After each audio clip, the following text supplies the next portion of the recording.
Arsenal aim to return to winning ways when they welcome Newcastle United to the Emirates Stadium for game week 34 of the Premier League on Saturday evening. The past couple of matchdays have seen Mikel Arteta's men suffer back-to-back league defeats for the first time this season, having followed their loss to Bournemouth with a 2-1 setback away to title rivals Manchester City on Sunday.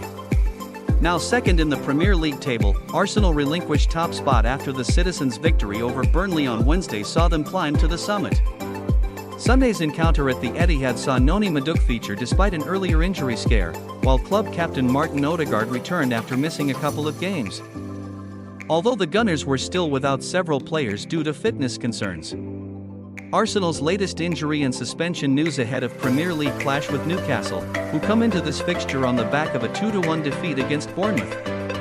Bukayo Saka has not featured for the Gunners since their EFL Cup final defeat to Man City a month ago, with Arteta revealing that the winger has been managing an Achilles issue.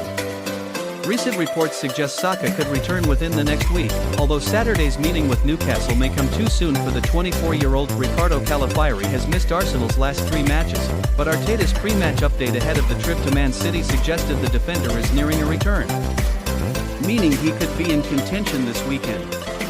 Mikel Arteta makes key training change in bid to boost Arsenal title hopes. Gunners boss will need his side at full bore for remaining 5 matches as injury worries hang over squad. After the 2-1 defeat to Man City on April 19 that cut Arsenal's lead to potentially 0, Arteta gave the squad 2 full days off. Reports said there were concerns training had been too intense and players looked fatigued. The idea rest weary minds and bodies before the Newcastle game. Critics have said Arsenal's safety first, defend after going 1-0 up approach is costing them. For the City game and run-in, Arteta's been spotted moving Martin Odegaard into a deeper role to beat the press, and pushing Martin Zubimendi higher with Declan Rice covering. The aim, dominate central zones and press more aggressively. Arsenal are still top but only 6 points ahead of City, who have a game in hand. If both win out, it goes to goal difference. Arsenal have won just 1 of their last 4 before the City game, including a 2-1 home loss to Bournemouth.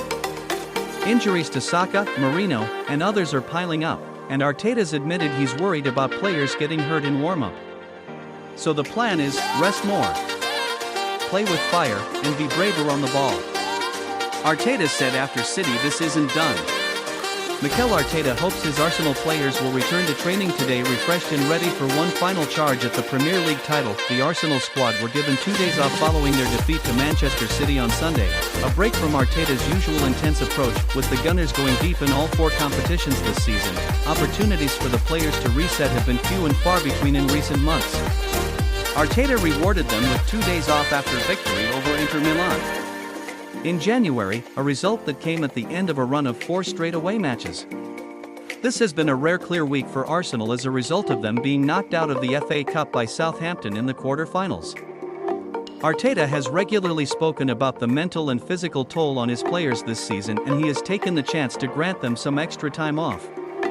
The squad will be back at the Saba Realty Training Centre today to start preparations for a crucial clash with Newcastle on Saturday. Arsenal's matches with Newcastle have often turned into hard-fought battles in the last few seasons.